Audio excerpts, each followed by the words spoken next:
welcome to another episode of the Coach and Benway podcast. I am the co-host, Dr. Benway. Coach is around, but I gotta confess, people, as the one on this channel who first brought up the concern of America going into the Civil War, I think I finally wore Coach down. I think he's a little glum today. And I asked, why the long face, Coach? Which got you down? I'm not glum. I'm just upset because my AR-15s haven't arrived for my weapons catch so I can prepare for the Civil War. You know, victory over the SJWs, victory now and forever. Oh man, no, yeah. You brought up the issue of a potential Civil War, but I have to admit that I've gotten black-pilled as of late because of the whole New York Times Sarah Young thing, and I wanted to discuss that. We already discussed it, so our patient listeners are just going to have to bear with us while we work this shit out. But a few things have happened in our neck of the woods, insofar as YouTube is concerned, that sort of like have led me to believe that, yeah, we are going into some sort of Civil War phase. And of course, it's not going to happen tomorrow. I'm scheduling it for, to start around 2025. But I think that we're headed in that general direction. And we discussed it a little bit beforehand before recording this, but so we'll have to backtrack a little bit and go over the ground we covered. Just for the sake of our audience, but I hope you guys bear with us because this is kind of interesting shit. So anyway, my jumping off point was the New York Times continuing with their offer to Sarah Young to be on their editorial board. Now, this position is non-trivial because the editorial board, basically, they are the writers who put together the editorial opinion of the New York Times. And they, of course, have enormous influence over the editorial point of view of the New York Times. They don't necessarily determine it completely. That would probably be the job of the publisher. But they're the ones who essentially put words to the message and put the message out there. That Sarah Young, who's clearly an SJW, is joining this crowd is a big deal because I, for one, had always considered, the New York Times sort of like left of center, but basically a reputable newspaper. With them accepting Sarah Young, after they claimed that they had seen all of her tweets, and after it's emerged that not only was she like anti-white, but she was anti-cop and anti-male. I mean, and one more that's really is the nail in the coffin that makes you question the sanity of the New York Times. Mm-hmm. She's insulted the New York Times many times before. Yeah. Basically, she's a stereotypical SJW, pink hair, right? And they're bringing her into the fold. So what does that mean? It means that the New York Times thinks that that's a good way to view. It means one of two things. Either the New York Times accepts this and thinks that her point of view is the future, or they have so already internalized this point of view that they don't even see a problem with her. Okay, and let's add a little bit more color to this one. I think from the audience who listened last time we discussed this, I think people are probably aware of, let's say, between the half dozen to a dozen tweets from a couple of years ago that people referenced. It was the tweets in which the New York Times responded, said, "Hey, we looked at her Twitter history. Here was the context for it. We don't like it, but she said she's not gonna do it." And so you could convince yourself that even if you think the New York Times is full of shit, you could at least on a super level convince yourself that, okay, the volume was low enough to where they think, oh, whatever, we'll just deal with it kind of thing. But then from a guy on Twitter goes by the title or name of Nick Monroe, he did, a little bit of digging. And I don't think this is any kind of like high level autistic shit to really dig into this. All he literally did was search for all the tweets that Sarah Young used the word white. And he found, and I'm not shitting you, hundreds of tweets going way further back than the time in question, at least from 2013, talking all the time about how she hates fucking white people, independent of any kind of context of responding to anyone. Yeah. And called for open white genocide. I'm like not talking like, appropriating land from other people. I'm talking about like killed all the white people at least 3 or 4 times kind of thing. Yeah. I mean, it's beyond, it's racism. I mean, like real racism, what we people on the right would call racism and what we on the right would find despicable. It is a hatred of a whole group of people uh, irrational hatred of an entire group of people by mere virtue of their skin color or racial background. That's what it is. And it's racism. That's real racism. And they're okay with it. The New York Times is fine with it. And that sort of like, I because I've always toyed with the idea, ever since you brought it up, of a potential civil war. And it's fun to think about it, right? Uh, it's fun to think about it because like it's always fun to think about like an alternate history and how things could turn out and blah blah. But this sort of like pushed me over the edge and into the realm of this is really possible. And something else, something trivial. Okay. The quartering. I've had some run-ins with the quartering. For those of you who don't know, the quartering is a minor YouTuber who is big into this game, Magic the Gathering. I frankly don't even know. Apparently, it's a card game. I don't know anything about it because I'm fucking an adult.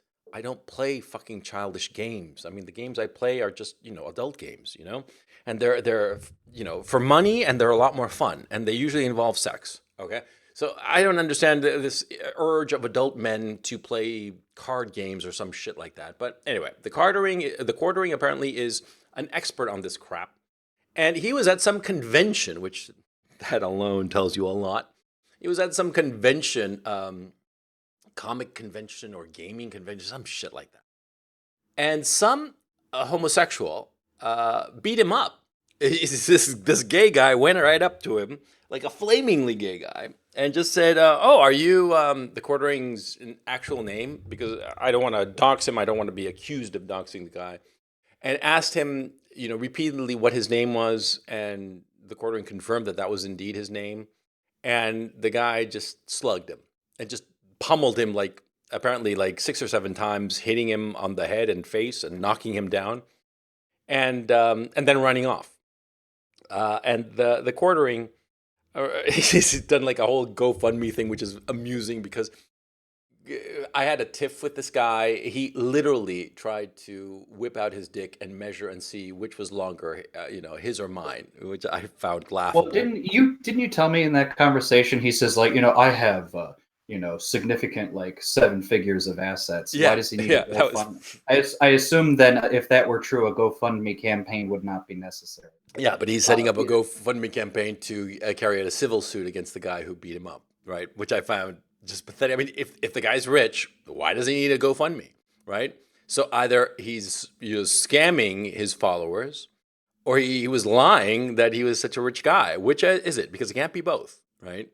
Because if you're a well-off guy, a civil suit in this kind of situation, first of all, it's a slam dunk, right?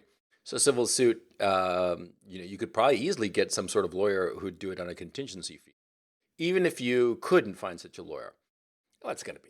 Okay, 10 grand, 20 grand, which is a great deal of money for a lot of people. Okay. But if you are, if you claim to have net assets of 7 figures, $20,000 is not a lot of money. So, which is it? What's going on here? Whatever. I think it's all Well, it's bullshit. funny. It's funny the details you said, like, oh, at a convention, hit by a gay guy, need a GoFundMe campaign. All I can think of is like, is this like just a scam? Is it just a matter of he had a glory hole situation that went like it's like George Shakira's and like getting fucked over and arrested in a you know Yeah, gas station bathroom with Perfecto Teles. yeah, Hit the hairdresser to the stars. yeah, yeah. No, it sounds sordid and pathetic. I mean, yeah, it just seems so. It's just sad. Okay, but anyway, the details of the Quartering's pathetic life are not what interests me. Mhm. Here's the interesting question I have is what connects you in your mind the quartering got beat up by a gay guy with a little bit of upper arm strength and the Civil War. Well, because see, the Quartering is considered alt-right. He's not. He's not even close. He's. I would venture to guess he's politically probably left of center. But Wasn't he a Sargon fan? I yeah, mean, he's in that yeah, that so whole crowd, right? That whole crowd of the liberalismists, right? And and the thing is, see, apparently the gay guy thought that he was like a right wing guy, and so I decided to beat him up. Okay, now that is the part that's significant: beating people up over political differences. Okay, Let's just assume, for the sake of argument, that it was a political difference that led to this guy to beat him up. Because I question whether that was the case. Maybe, he was, the quartering's evening pickup and it didn't go well. And so the guy beat him up, maybe because the quartering didn't pay him his fee or something. But anyway, we can only speculate about such a situation. The reality is he got beat up. And let's say, for the sake of argument, that it really was over politics. Now, that's not a good thing. Now, of course, we have seen that famous video of Richard Spencer getting sucker punched by some black-clad guy. And that's becoming du jour. Because the quartering is an obscure figure. Come on, let's face facts. He is an incredibly obscure figure. And if somebody would see to it that they'd want to beat him up, look for him and beat him up, that is not a good thing. Because, I have no sympathy for the quartering, whom I find laughable. But I do have sympathy for anybody who gets randomly beaten up because of their political opinion. And this leads me to conclude that we are operating in a situation where increasingly, or de facto, we have two very different ways of looking at the world. Two radically different ways of looking at reality and what constitutes a good life. And I think that these two visions are, number one, incompatible. Number two, they are becoming more and more radical. And number three, inevitably, this radicalization and this incompatibility will lead to open warfare. I'm not talking about, street tussles. I'm talking warfare, like Spanish Civil War type warfare. That seems that it's the only way such a situation could go. And my thinking is that, thinking of it as of late, in 2018, the Democrats are going to lose, and they're going to lose huge. The only people who are going to win are going to be the very leftist Democrats, because they're in safer seats, not necessarily because people buy their brand of bullshit, right? The Democrats are going to lose badly in 2018. In 2020, they're going to field a candidate whom I'm suspecting is going to be Kamala Harris, and she, or whoever is the candidate, that candidate is going to lose huge to Donald Trump. Excuse me. Because Donald Trump is simply a better candidate. He is a better politician. He understands now with his rallies and stuff, he knows how to work a crowd. He knows how to get them behind him. He's good at it. He's really, really good at it. He doesn't need money like the old Clintonistas would do. The Clintonistas would go out shopping for money and prostitute themselves for money. Trump doesn't. He goes out there and buys the crowd, not buy them literally in the sense of like sells to the crowd, and the crowd gets behind him. And that kind of enthusiasm is worth 1,000 television ads, right? And so they're going to lose in 2020. They're going to lose in 2018. They're going to lose in 2020.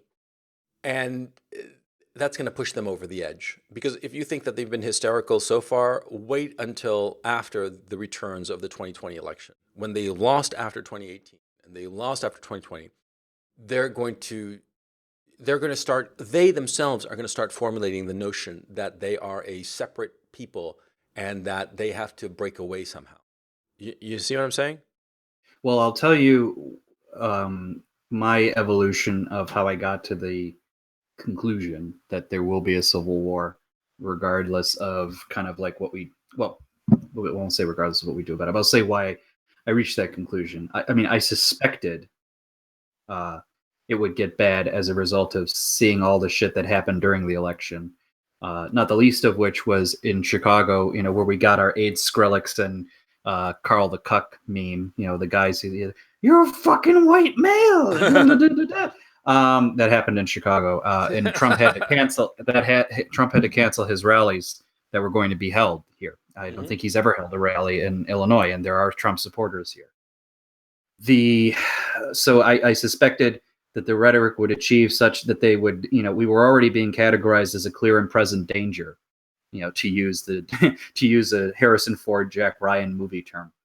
But I think what really solidified it, where I knew there was no escape, was again a Chicago story, and I'm sure you will remember the Facebook Live beating, where basically three young black kids literally took an autistic child, 18 years old, or special, whatever special needs. I think one of them may have known him, so they abused their relationship of trust in someone who isn't old enough or in a position enough to know better, absconded with him, violently beat the shit out of him, said like fuck white people, fuck Donald Trump, tortured him, and released him just on his own recognizances. And the kid was so traumatized that they said the police took a whole day just to calm him down enough to know what the fuck happened. And so when you have that just willy nilly, and the response to that being it is still Trump's fault that this happened, Yeah, how? I know that the war is going to be on, and I say that with no grim pleasure because that would mean I'm on the fucking front line. I really don't want to be. And I think the worst element of that, and it's something I think, even as someone who's sympathetic to the president, it's something I encourage all our listeners to really think about what it means. There have been many incidences where his supporters have been violently attacked uh, and said that they deserved it, and sometimes worse. Yeah. I've never heard the president go out of his way to mention it and to say enough is enough. I will use the authority of this office to protect the people who support me and by virtue, in theory, everybody else. I've never heard him say that once, which suggests to me that he does not have the willingness or the capacity to do anything about it. So this is dangerous times. I would say the hero we supposedly have, who we think is going to be this vehicle to protect us, to enact the legal changes necessary to prevent the disaster from coming, has yet to lift a finger to defend you when you're literally under attack. So you really need to process that now and realize that the only way out of it is to defend yourself. And no one should have to think like that, but that's the nature of what's coming. And this is why, some people think I'm just doing this as a lark to, be entertained by the idea of a civil war. I'm really not, because I really don't want to be in this position. But I would be stupid enough to not recognize the reality of it. My thinking is, I think that for the time being, rather, the political reality for Trump is such that he can't really go out of his way to be defending anybody who's been attacked, other than just saying, nice words. Oh, that's a terrible thing, and blah blah. He can't go out, because I think that if he does, he's actually just fueling this antagonism. Okay. But the left is becoming hysterical. The left is becoming hysterical and intransigent, and it's their whole view is just it's crazy. They're getting crazy. Okay.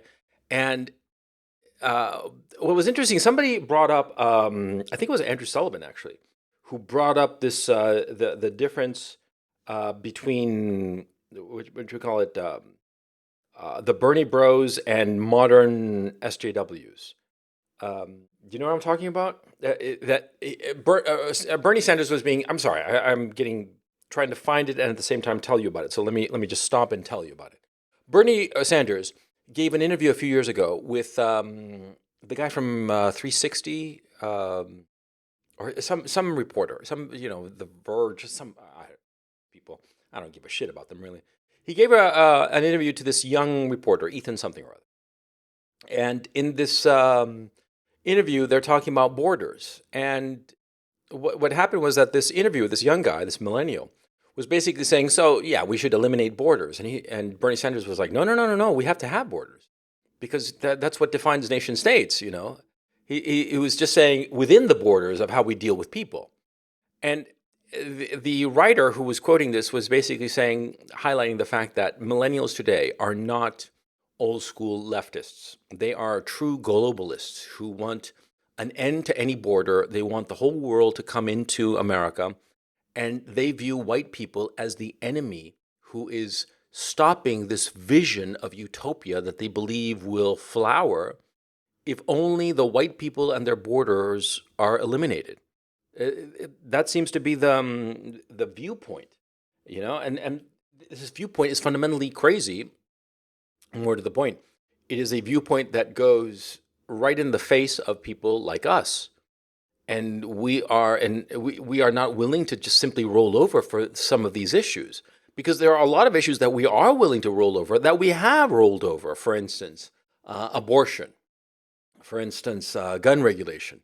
We've rolled over on a whole bunch of issues, but on some issues, we're getting to a point where we're not willing to go there. We're not willing to just, idly watch as this unfolds.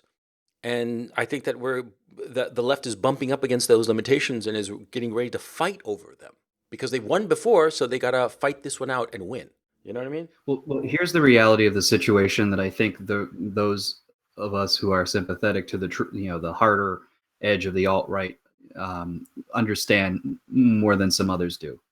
At this point, when you have people openly saying that because you're white you should die, it's very hard for me to have sympathy for anybody who says, "Oh, we should all just hate identity politics in all of its forms."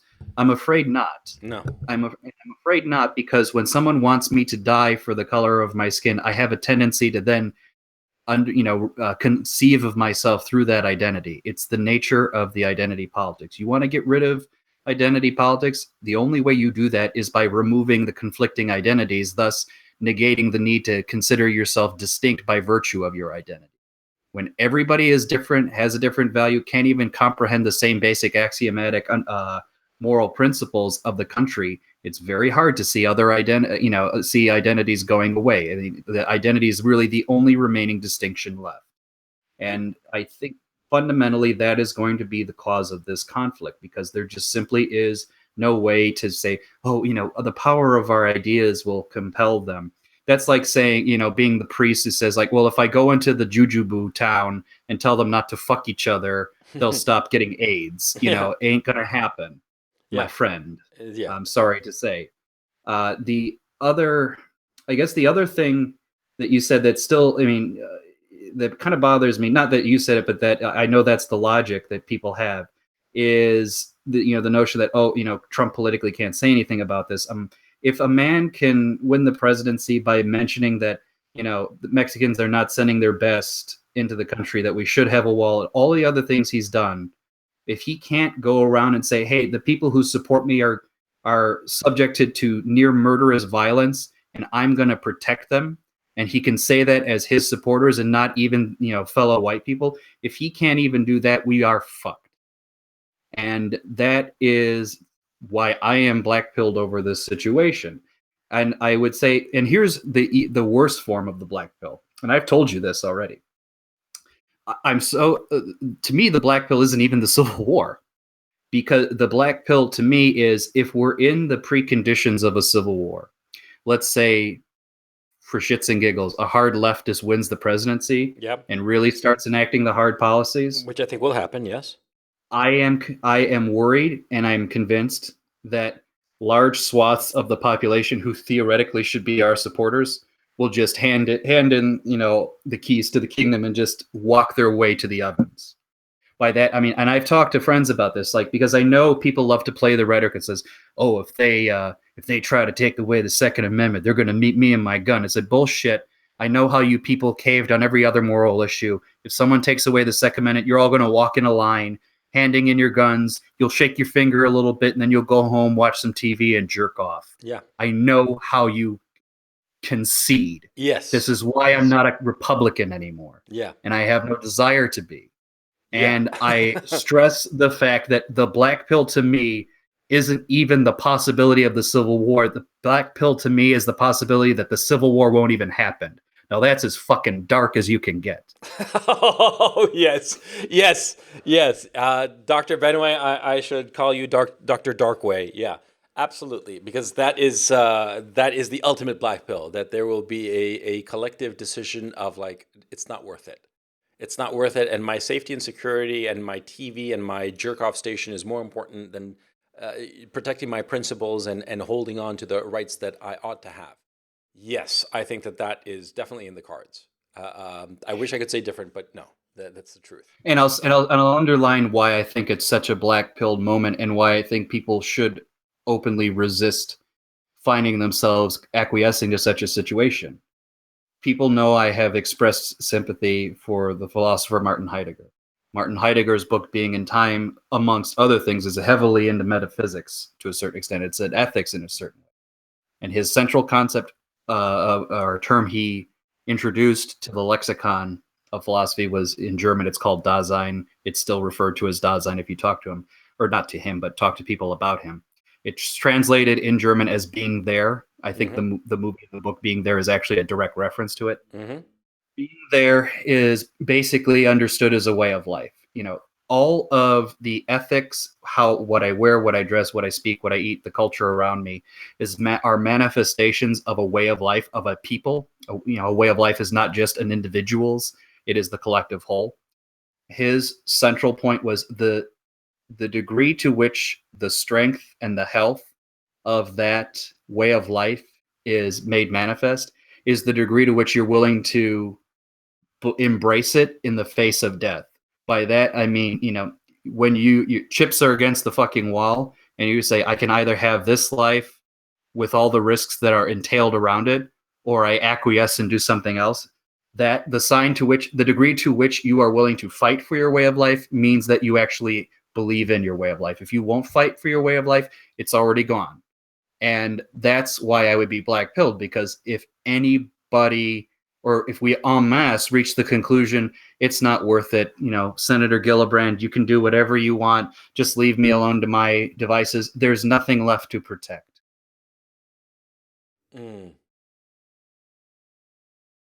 Which I would fear more than anything else. Yeah, I see exactly your point. Yeah. Okay, this is my timetable. Let's look at it practically.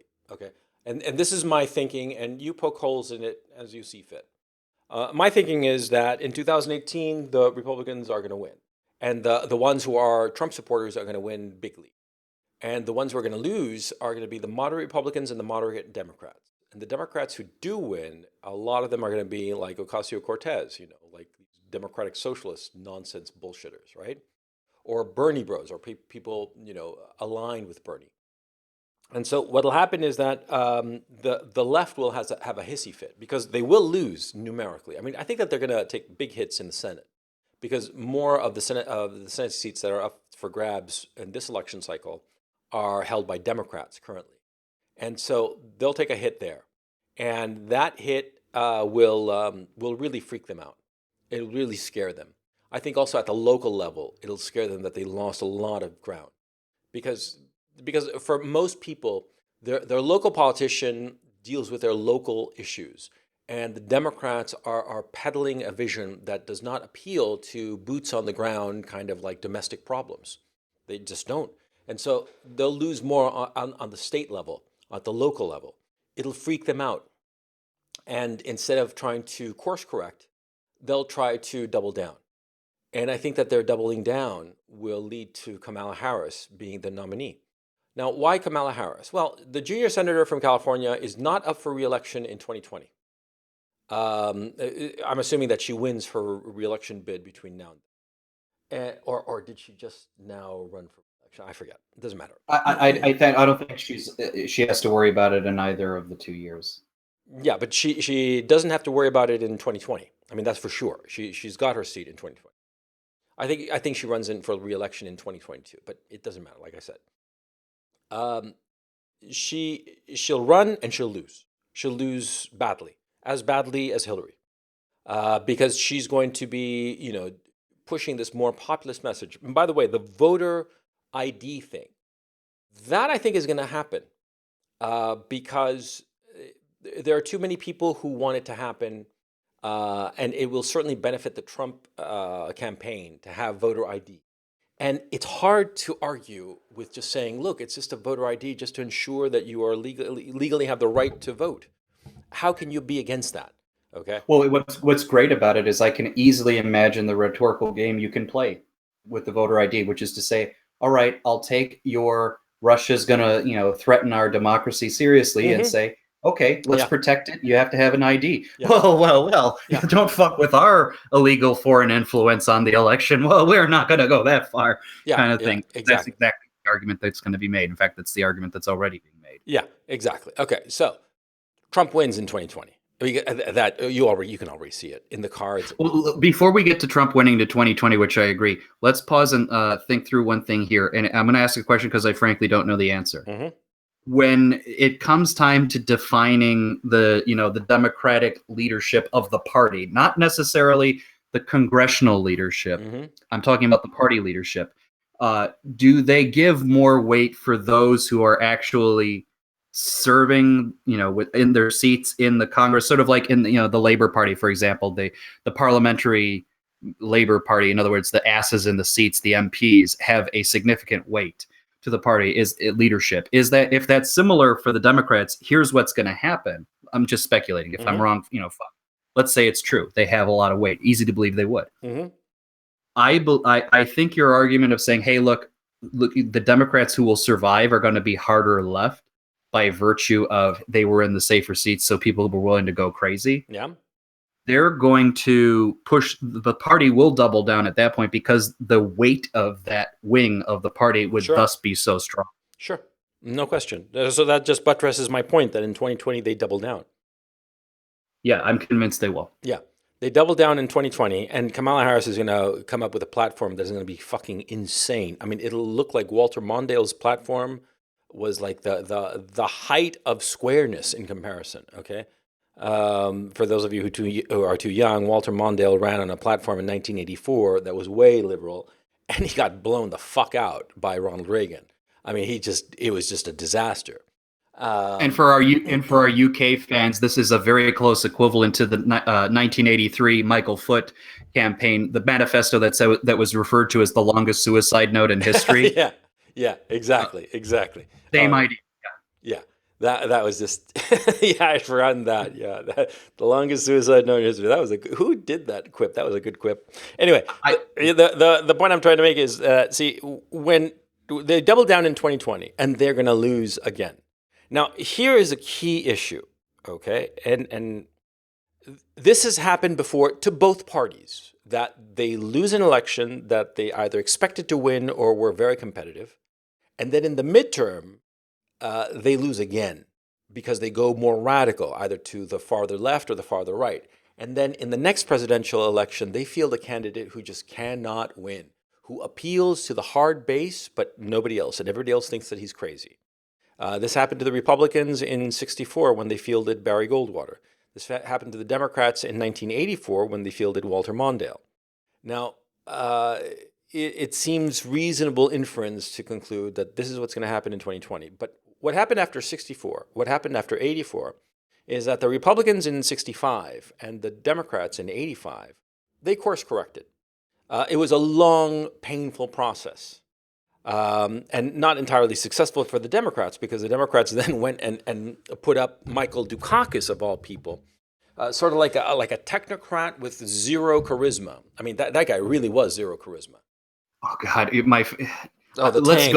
let's talk about that a little bit because it's just so much fun. The tank. So for those who don't know, Michael Dukakis, in an effort to come across as less of a dweeb, decides he's visiting some sort of National Guard center, and they say, hey, you want to go in a tank? I say, would I? And you imagine like the dorkiest guy from high school with the glasses. They give him a little helmet. He's running around in a tank going,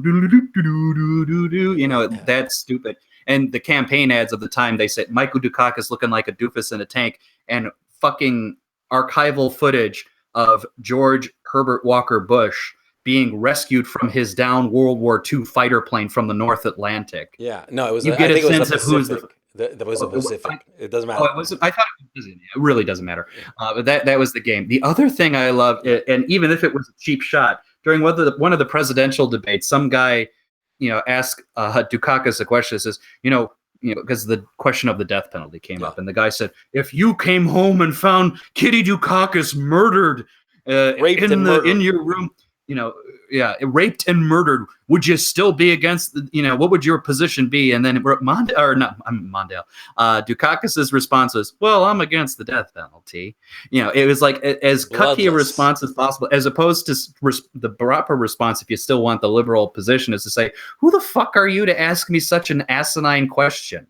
You're a sick son of a bitch to ask about what I would do in the death of my wife. Fuck you and the horse you rode in on. Yeah, And he would have come exactly. across like a strong guy. He said he's not going to take shit from people asking him inappropriate questions. Yeah, But exactly. he gave the worst possible answer. Yeah. Ergo, the Democrats didn't know what the fuck they were doing. They finally course corrected with Bill Clinton, and the Not course correction even. was so, Not even. but it was strong enough to the point where the Democrats just accepted a lot of right-wing positions that Clinton did have, and a lot of the imbroglios that he had. And the response always was like, well, we had to do something. We had lost 3 presidential elections. Did you want another 4 years of Bush? Yeah. I mean, Well, this and was the actually, attitude they had. that was an election that Bush should have lost. He should have won it. It was really his to lose. I mean, after the Gulf War, he fucked it up. He should have somehow gotten rid of Ross Perot and just played the game better. But between 1991 and 1992, he fucked it up royally. He had the re-election in his back pocket after the first Gulf War, and he just screwed the pooch. But anyway, that's another conversation. The issue here is that, see, after 2020, I do not think that the Democrats are going to course correct fast enough. And I think that what will happen is that this is my belief. I think it's going to be Kirsten Gillibrand in 2024. I think that Kirsten Gillibrand she is the junior senator from New York. Kirsten Gillibrand was born in, let me see, I think it was 66. So she was born in 66. So what, in 2024, that's 6 years away.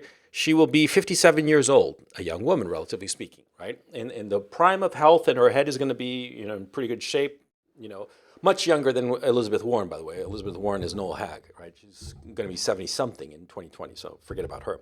So Kirsten Gillibrand runs in 2024. And she is going to have a lot of support from the Democratic machinery because she is perceived as liberal, really liberal, okay? I think that liberalism and big government use of force is that those two strains of our current government are going to cross paths in her. They're going to intersect, to use that word that they love to use, intersectionality. They're going to intersect with Kirsten Gillibrand. The urge to control, the urge to do things for your own good, even if you don't like it, even if we have to kill you to make you do it, and government force. I think that the reason that the left is so freaking out about Trump and calling him a Nazi, and he's instituting, a police state, blah, blah, blah, it's essentially during Bush 2 and especially Obama, you got to what was called turnkey totalitarian state, that you just have to just decide to turn up the engine, and you can have a totalitarian state in the United States. I think that the left fundamentally recognizes this and is terrified that Donald Trump will do it, and I think that they're going to want their guy or girl to do it first. Trump has not done it because I don't think that he's temperamentally interested in having a totalitarian state, to tell you the truth. I think that he just doesn't care about that shit. I think he cares about being loved as opposed to controlling people, which is very different. But I think that Kirsten Gillibrand will have no such trouble turning up that engine and making the United States a totalitarian state in the full extent of the word, in the full application of the word. I think it will become a totalitarian state. We're there. Okay, the mechanisms are in place. All you have to do is just turn the key, and it's there. Donald Trump has not turned the key, and worse, he has not been dismantling this totalitarian turnkey state. Okay, and that's the thing that I find troubling, that he has not gone out of his way, or perhaps he just doesn't have the political power at this time, to dismantle those things that could lead to totalitarianism. Well, that underlines my point as well. The fact that he won't dismantle the tools that will be the source of our destruction. The fact that he won't defend our people. I think people can call me out on this and whatnot, but I fundamentally think it's possibly true. I don't think he fully comprehends the extent of the problem. By that, I mean he does not know the stakes of what's going to happen. Yes, he understands the demographic situation and why immigration has to be controlled. I don't think he fully understands or hasn't expressed any understanding of the degree to which the self-destruction of this country is literally a few steps away, and that he has the power to really curtail that if he wanted to. The imperial presidency, to our point before, has already been created. It's existed.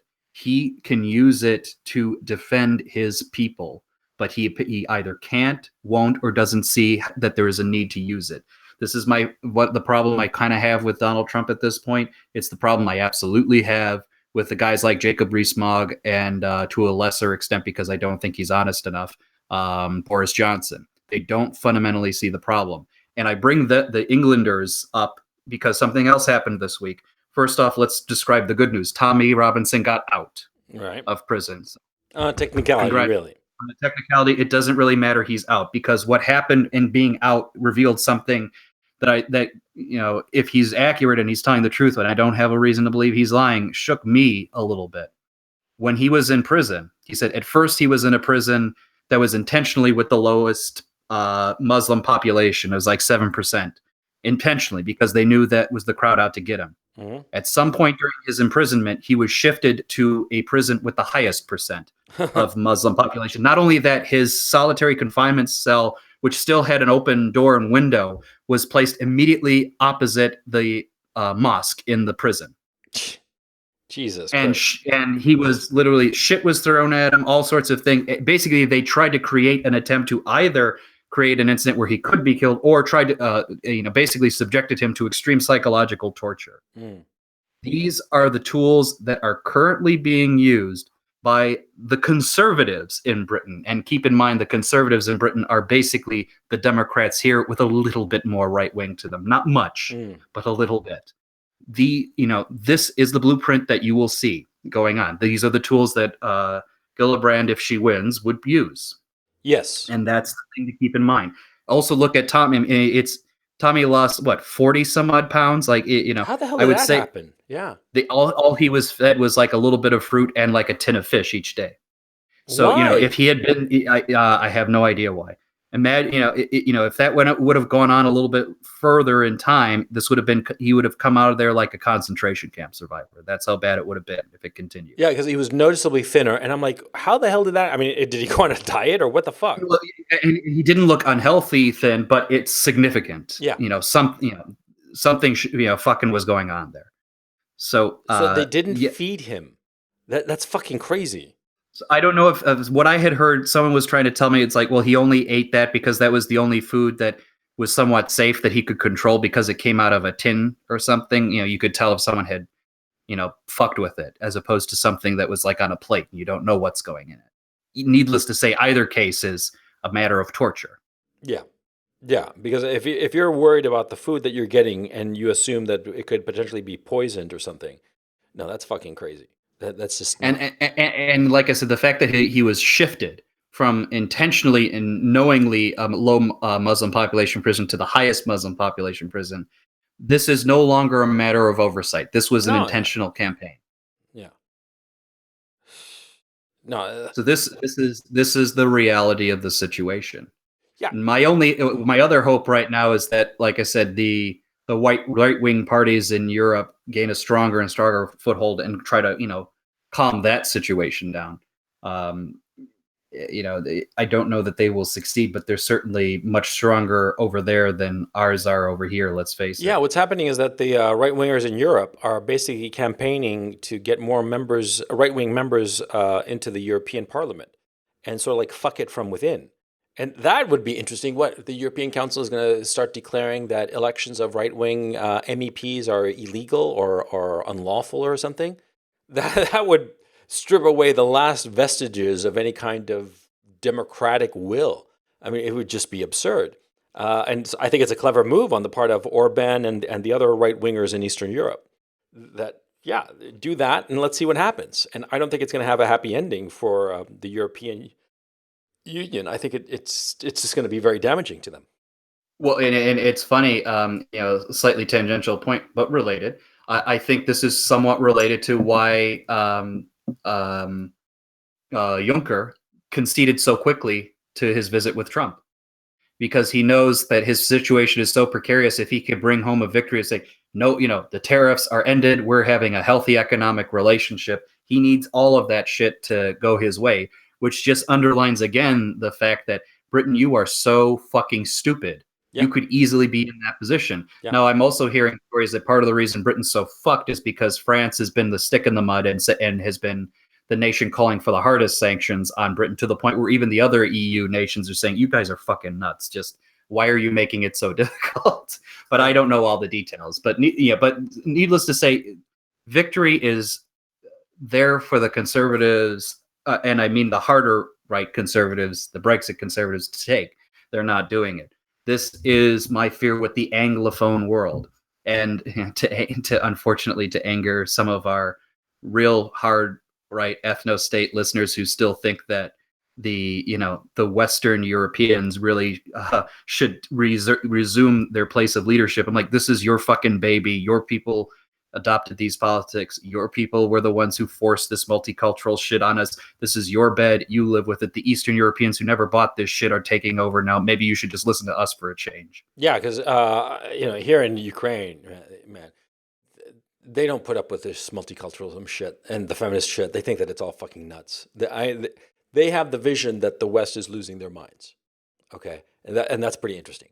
There is the sense in Eastern Europe that the people in Western Europe and the United States, with all this feminism and stuff like that, they are going crazy. They envy them their material prosperity, but on the social level, they want nothing to do with it. Okay, that's an interesting vision, because I don't think it's far from accurate. But going back to the potential civil war with Kirsten Gillibrand as the as the dear leader, if you will, this is my thinking, that come January 20th, 2025, when she assumes office, I think that she would start a campaign to do things for the safety and security of the people. And it would be confiscating guns. It would be censoring the internet. It would be outlawing hate speech, regardless of what the Supreme Court said. The Supreme Court, in an 8-0 decision, ruled that there is basically no such thing as hate speech. That's what the Tam decision was all about in 2017. There is no such thing as hate speech. You cannot define hate speech. Therefore, it doesn't exist. If you can't define something, as hate speech, then what's the point? Because there are other kinds of speech that are easily definable and therefore are illegal. For example, libel or incitement to violence.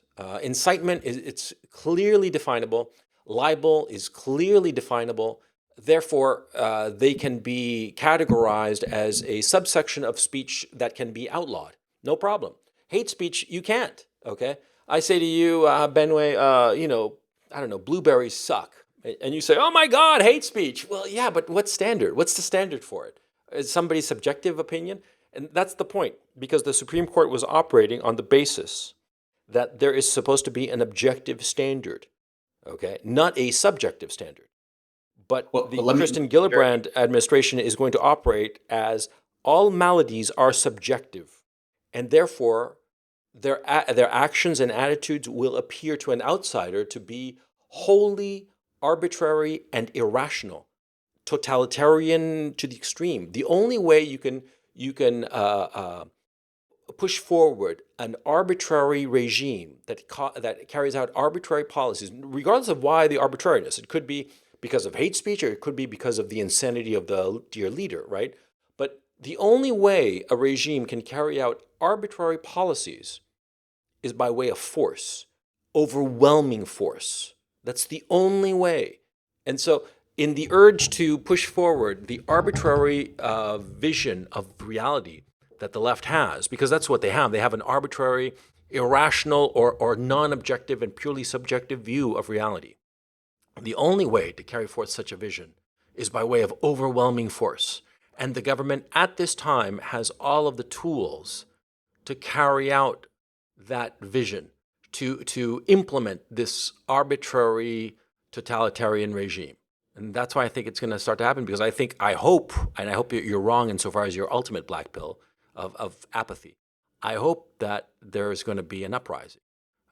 So this is the source of my black pill. I'm often skeptical of uprisings, and I'll give you an example. I was thinking through this as soon as you were talking through everything that Gillibrand might do. Hmm. It pains me. Sometimes I think, oh, maybe it's a good thing, but at least now it pains me that I can't think of an incident outside of one, maybe, where this country ever looked at some of the worst politicians that we've had and basically pulled an Italy 1945, hang them upside down, and kill them as enemies of the people. You feel free to edit this out if you think I'm too extreme on this one. Hmm. Have we ever done where was our knocking out Ceausescu and his wife? No, never, never We've have. never done it. The closest we've ever come is John Wilkes Booth killing Lincoln, and even then, it's a one-off guy. Yeah. We've never really held our politicians accountable in a very highest level kind of way. And I don't mean like, oh, impeach this guy for technical reasons, that guy for technical reasons. People probably think, oh, it's a healthy thing that our society isn't plagued by chaos. Well, the truth of the matter is, by not doing that, you've essentially created a mechanism where people who abuse the population as a whole are forever protected. Yeah. And look at the Clintons. Look at the Clintons. And even outside of the politicians themselves, not one single head of the financial banks was ever punished for anything in the financial crisis. Not one. Not one. Not one. And I can tell you, as someone on the front line, and I won't explain why, but I can't tell other people why. I know for a fact that even the lower level guys got off. They all did. Yeah, a couple of guys got fucked over, but it was sort of like just a sacrificial lambs kind of situation. It wasn't like it wasn't the real thing. Jesus Christ, it's so fucking depressing. I mean, look, if there's any justice in this universe, there are many people in the Congress, of this current Congress, the past Congress, wherever, who the only true justice would be for them to be taken out back. Yeah. And never seen again, kind of thing. Yeah. Their crimes against their own people are such that they really need to be, suffer some of the extreme consequences of it, and they never will. Yeah. And that is why I also use that as an example. Is that the fact that we think our policies and processes will protect us, and ergo we do nothing because we think we've outsourced the problem. Yeah. Is why I think we'll be complicit on this front. And really, like, the only times we've ever come close, to doing anything in recent memory, weren't even close, and they were usually directed against people who don't deserve it. Trump, as far as I'm concerned, has no reason to be, subjected to impeachment whatsoever. Same thing. I think you can make the case that Nixon went out of bounds. I'm going to go too far there, but you'd be attacking, I think, the morally stronger person. It's a twisted way. You have to get me drunk to make the case for Nixon, but you and I are probably sympathetic to that front. But needless to say, we direct it in ways that are counterproductive, and we think that the press will save us. We think the congressional oversight will save us. We think the government accountability office or agency, whatever the fuck it is, will save us. None of these institutions are designed to save us. They're designed to make sure that the leadership doesn't have to face real challenges, real consequences. Yeah. This is not anti-fragile. This is not skin in the game. This is the complete opposite of it. And which is why, frankly, I like the I think it's actually Singapore where they said, for the government agents, they pay them a lot of money, but if things fuck up, they pay significantly for it. Yeah. And I think we really need some level like that. I think if the part of me really thinks that, any congressional person or senator who decides we should go to war, it's not even, I don't think their children should go to war. No, the son should not bear the sins of the father, but I think the father should go to war. Yeah. I think John McCain should be on the front line. He should personally be on the front line leading troops. Yeah, exactly. On his horse. Yeah, on his horse. Okay, go up front there, get on your horse, go up front, and then declare war. I double dare you. Yeah. Because I think that all these fuckers that go to war so cavalierly and throw away the lives of young people for no reason other than their personal glory and aggrandizement. It's just And I'll I give, and hope I the know devil I has know a warm circle of hell for those fuckers. exactly. Yeah. Look, and I know you hate Churchill, and there's reason to, but I'll give Churchill this: he was ready to be on the fucking front lines. He was going He to lead the probably fucking wanted to. charge. Yeah, he probably He wanted to. really wanted to. The same thing. Apparently, I read that George VI also wanted to be leading the charge in the D-Day landing, for whatever it's worth. But that was a time when, even though you could tell it was fragmenting, fraying, and not going to hold, that was still a generation who believed in something called honor.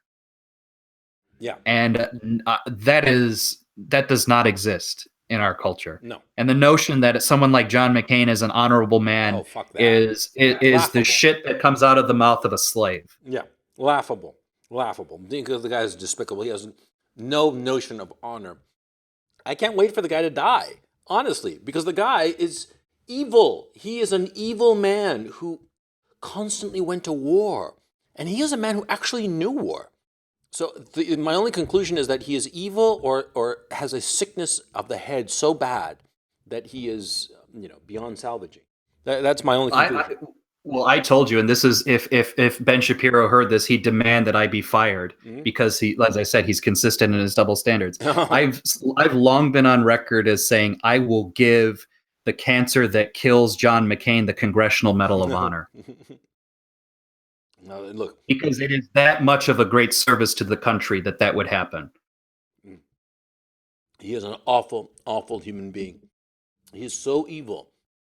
The more you look at his record, and David Foster Wallace, hero worshiped the guy. That should be a fucking clue. Yeah, but it's and I'll give David this: the John McCain of that campaign was a more interesting fellow than the one we got later on. I still think the problems were there, but it's a different kettle of fish to a certain extent. I'll give him that, but I think ultimately that will not save John. A couple of months of coming across as a decent guy relative to others does not make up for a life of fire and destruction. Yeah. But anyway, look, going back to this notion of civil war, it's the government. How do civil wars happen? Because usually the government either becomes divided or the government starts to fight the people, one way or the other. It doesn't matter exactly how it happens or what have you, but that's basically the simple formula. The government becomes divided or the government is cleaved from the people, and the people and the government want two different things. It seems to me that the government of Kirsten Gillibrand would be cleaved because I think that there would be a lot of people who would be on her side. I mean, look at Strzok, for instance.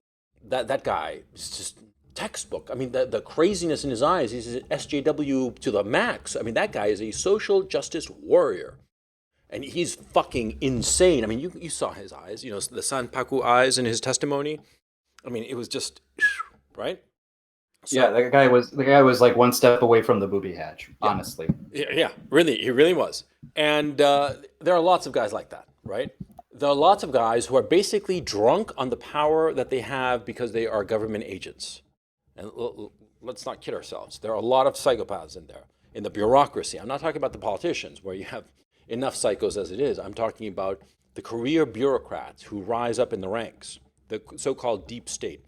A lot of those guys are nuts, are fucking crazy. They get high off their own power. All they want is more power, just for the sake of power. Look at James Clapper. He's the textbook example. I mean, an evil man if ever there was one, right? Now, these guys, they view the people as the enemy.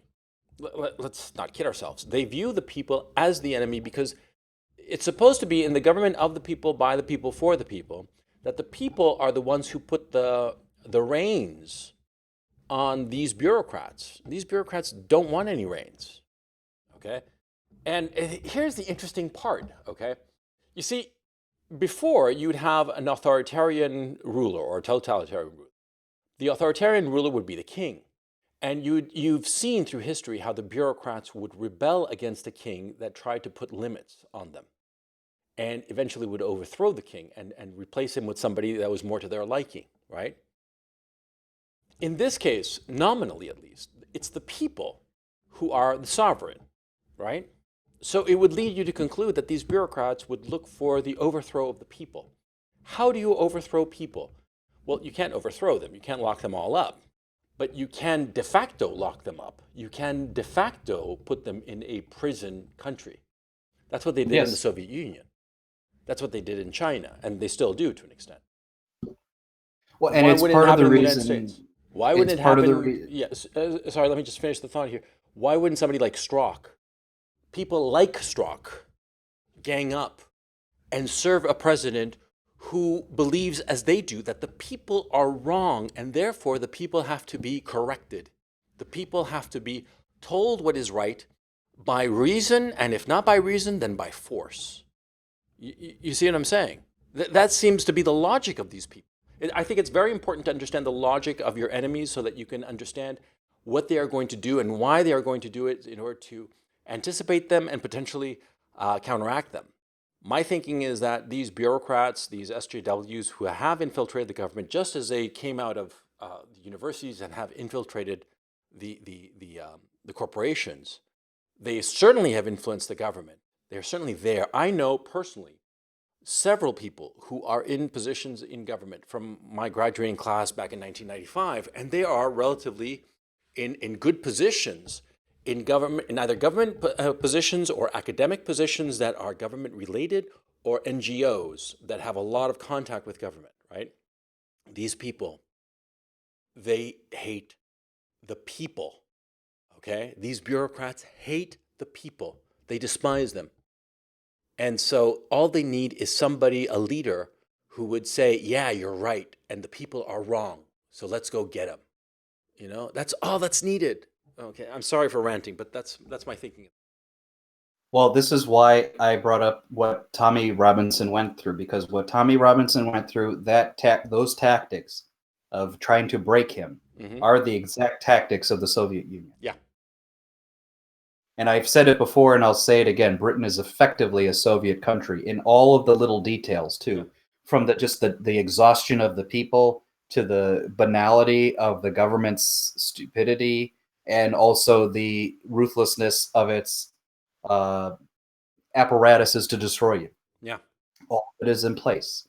And that is why I think we can easily become prisoners of our society, because the society already thinks of you as a commodity. It already, I mean, the notion of the Soviets were always that we have a goal in mind, and it's for your betterment. And for those of you who don't get it, we're gonna help you. You are the stick in the mud, but we will cure you. This is kind of the attitude we have now. This is why in a movie like One Flew Over the Cuckoo's Nest, in theory, one of the great Americana movies, it can be so effectively directed and told by a man from Czechoslovakia. Yeah. They said to him, how did you get this bit of America so well? He says, I don't understand why you think it would be hard for me. Nurse Ratched was the communist state. We all wanted to choke that bitch and throw her through the window. Yeah. We just know this. Yeah. And Nurse Ratched is, in my mind, the ultimate. If you were to really find the platonic ideal of the authoritarian SJW lefty, the notion of I'm here to help you. Yeah. And remember the psychological torture this woman does to the weakest. Yeah. And among her, the Brad Dourif character, after he finally has sex for the first time in his life and enjoys it, and you realize he's actually not a fuck up. She turns to him and says, I just regret the fact I'll have to tell your mother about this. And he's so wounded by this that he kills himself. And that's when Jack Nicholson says, fuck you. And destroys her voice, her throat, crushes her throat, doesn't kill her. In crushing her throat, he removes that which was the source of her power, her rhetoric, the bullshit that keeps being spewed from her fucking mouth. And that's, I think, I'm trying to find like the white pill moment. What are some of the ways that you could avoid a civil war and not be a cucking way of doing it? I can only think of two things: either strangling the voice of Nurse Ratched, which in some sense is a violent act, let's face it. In other words, choking out the disease that's infiltrating the body. Or the only other thing I can think of, and I know it won't happen, is there has to be another constitutional convention, and everything has to be fluid again, and to the point where people can stay or go in the country and redefine it and reshape it however they want. No, That won't happen, but it's the only way out of it. No, I would venture to say that that would not be the solution either, because you're missing the problem here. The problem is you're looking at Nurse Ratched as the arbitrary authority. But the problem that we're having is that we have the people who are politically, conscious, if you will. They are gravitating towards two radically different points of view, radically different visions of reality and existence. That's the thing I think that you're missing, because you're seeing it as sort of like a top-down thing, but you don't. No, I'm not. No, I'm not. I'm sorry. You completely misunderstand me. Okay. I got to stop you before you go there. Okay. No. Nurse Ratched is only a symbol in the fact of how she uses her power and the way she manipulates others. That is the tactic of the SJW. It's not the fact that she's just been placed on high. Although, to be fair, the infiltration of SJWs, or I'm not even going to just say SJWs, I'm just going to say the left wing. The infiltration of the left wing into use some of the old language, the commanding heights of the economy of the politics is frankly, beyond it's stunning. Beyond just a slight infection here. This it's is stunning. Take it over. Yeah. No, look, we see it. We see it in industries that we care about, the comic book industry, the movie industry, the entertainment industries. We see that that they are taking over, and they are willing to lose money in order to make their vision, their worldview known. Okay, but the point I'm trying to make is that there are a lot of people who agree with this vision. Okay, and you can say that they were indoctrinated, and I'm not going to disagree with you, but the point I'm saying is that even if they were indoctrinated or what have you, right now they hold that position. Right now they are numerically significant. So therefore, what you really have is two competing views that if you take the population from the very tippity top all the way to the very bottom of whatever metric you want to use to measure them, you can split every single layer of American society into one or the other of these competing views. And of course, there's a gray middle, but that gray middle is becoming more and more polarized. It's going in one direction or another. Because the middle no longer has a vision, no longer has the self-confidence to lead. Okay, that's the problem we're seeing. Well, this is why I'm being so adamant on the only way out of this is a full acknowledged cleavage of the politics right now. It's just, look, let's agree to go our separate ways. Yeah, how you do that? That's my point. I'm saying it likely can't happen, but it's the only way you can avoid the violence of it, because the violent outcome will produce that. Oh yeah, there is going to be a violent outcome. And the thing is, see, just like we said the other day when we discussed the American Civil War of 1861, it is foolish to think that our side is going to win automatically. Because right now, both sides, the left is sort of like realizes more that they need to train in order to win. They're not so cavalier. The right is extremely cavalier, extremely arrogant. They think, we're the ones with the military training, we're the ones with the guns. Yeah. But remember that guy, Spencer Damone, I think his name was, the West Pointer, who, under his cap when he graduated from West Point, had written under his cap, and he showed it and posted it on Facebook, communism will win. Well, yeah, there are a lot of fucking people in the fucking military who are communists. A lot of combat veterans are communists, are hardcore communists, and actually justifiably, because I actually respect combat veterans who become communists, because they have realized that the wars, plural, that were fought in the Middle East were just fought over oil and for the riches of corporations. And so they're justified. I'm not excusing them, but I'm justifying them. And I can understand and see their points of view, right? But the point I'm trying to make here is that a lot of people in the military are left-wing.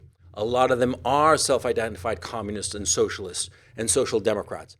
It's foolish to think that the right is going to win this particular civil war just automatically. No, Because the left, they're not stupid. They're not stupid, and they can train. It doesn't take that long to be a fairly effective fighter, especially if you're motivated, because that's the thing that the right always forgets. The left is supremely good at motivating people. And you saw the Vietnam War documentary. Those North Vietnamese, man, they never relented. They were just automatically and totally convinced. And they were fighting essentially a war of aggression. They were trying to conquer the South. Attrition. No, no, no. A war of attrition. Yeah, attrition. Yeah, but of aggression in the sense that they were attrition and aggression. You're right.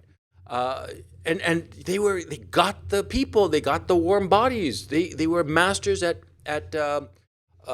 getting people behind the cause. Okay, so I think that we on the right are very, very foolish if we start saying, oh, if we have a civil war, we'll beat them instantly. Oh, no, no, no, no, no. It's not going to be an instant thing. It's going to be long and bloody and horrible. And the government is going to do fucking evil, evil shit in order to win. I mean, yeah. So this would be my concluding thought of the episode. I think this is the good point to end on it, is don't be complacent. No. There is no reason to be complacent in this situation. No. Because I know how complacency ends. Complacency ends with you calmly walking into the fucking ovens. Yes, exactly. Exactly. And you will think I'm crazy, but I don't believe I am. I think the ovens are a distinct possibility for us at this point. Yeah, I pretty much agree. I think that people like Gillibrand, like some of these SJWs, they would love to see Nazis like us burn. Okay? They would love to watch Nazis like our listeners burn. They want that. Okay? And so I think that you look, in my own case, it was quite a number of years ago that I made up my mind that I could no longer live in the United States. I thought that the society that was being created in the United States was just not a healthy society. And I've had the opportunity to move back to the United States a number of times. And I still harbor the idea that maybe I would like to live a little bit in the United States because, as you know, I have a couple of toddlers and I'd like them to live in an English-speaking environment for a prolonged period of time and also, partake in American culture. I'm not talking pop culture, I'm talking real culture. And experience life in a small town in America, because it is a lovely life. It is, just really wonderful in many ways. Almost like a paradise. And that is precisely why it's going to be so tragic if it happens. So yeah, on that cheerful note, black-pilled as fuck, we're going to end today's podcast. Dear listeners, if you are suicidal, there are suicide hotlines, and so don't do it, okay? It's just a podcast. We've talked about it before. I know you think he's a lighter author, but I'm going to say this very seriously.